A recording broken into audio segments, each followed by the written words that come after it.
David Bay here from MuscularDevelopment.com. We are in Las Vegas for the 2014 Olympia weekend. Not just 2014 Olympia, 50th anniversary Joe Weider's Olympia. It doesn't get any bigger for bodybuilding. Guy, a lot of talk about the open division, how difficult it's going to be, how tight the top 10 is, the top 6.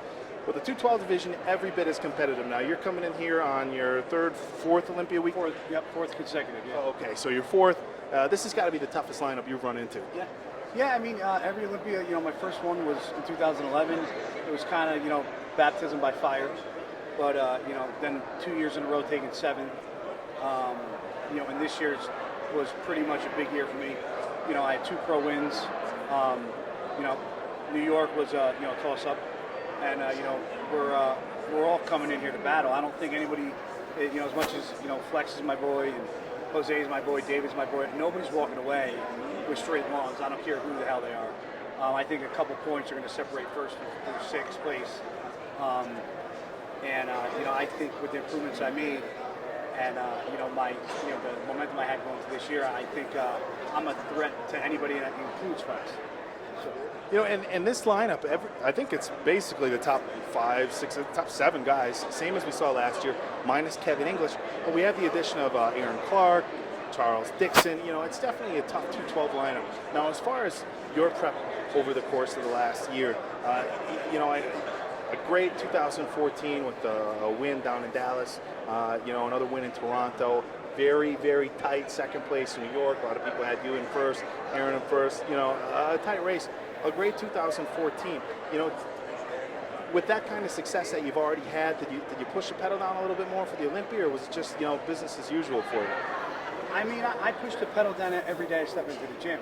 If some of these guys back it down in the offseason, they don't train this hard, or they lighten it up when they're prepping for a show. Anybody that pays attention to anything that I do in the gym knows that my pedal's to the floor 24/7, 365. I don't give a shit whether I'm training for a show or it's off season. If you're a bodybuilder and you're in the sport of bodybuilding and getting as big as possible, you got to train your ass off in the off season. And when you're getting ready for a show, your diet is just important, but training aspect is so huge in the sport. And my pedal's to the ground 24/7. I mean, the only time I take some time off is after I'm done competing for the year. I'll give myself a couple weeks off, to rest, because for bodybuilders, it's a business. So like anything else, like we need to relax, we need to recover, we need to rest. So we do that after shows. And I used to never do that, but that's something that Flex, Jay, all kind of got in my head. They're like, dude, you need to chill out and you need to step back and relax after shows, because after a show the next day I'd be balls to the wall. Oh, yeah. I know, and a lot of guys do the same thing. I've been in the same boat. I think anybody who's competed knows you do a show and you don't place the way you want. Monday rolls around, sometimes even Sunday. It's like, screw it, I'm going to wash this tan stuff off the best I can and get back at it. How long are you talking to usually take off? I take 6 to 8 weeks off.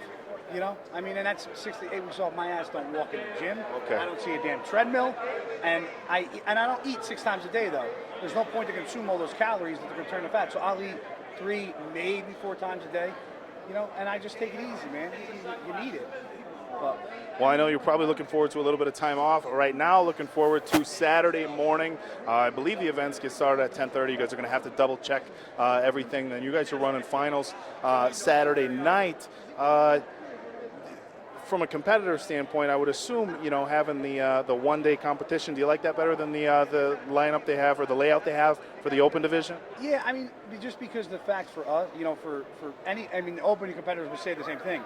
When you don't have to water deplete twice and do all the crazy shit getting ready for a show, it's a lot easier on your body, especially the guys that are doing like the whole tour afterwards with Korea, Prague, Italy, or some of the other guys are going over to Spain. It's a little less harsh on your body. So I love it that way, and you kind of pretty much know where the chips are after, right. You don't have to wait like a whole nother 24 hours to figure out what's going on. You already know. So it's a one-day show, but I'm telling you, it's going to be a battle. It's going to be war up there. It's probably going to be the hardest 212 division you guys have ever seen, and probably one of the hardest ones that you're ever going to see in a very long time. Absolutely, guys, and I think I can speak for everybody when I say we are as excited as can be for not just the 212, the Open, this entire weekend loaded with storylines, and it couldn't be any bigger for the 50th anniversary. So with that, we're going to let you get going, do your thing for the rest of the night, wrap it up. So guys, this is David Bay from the 2014 Olympia weekend with 212 competitor guys Cisternino for MuscularDevelopment.com. We out.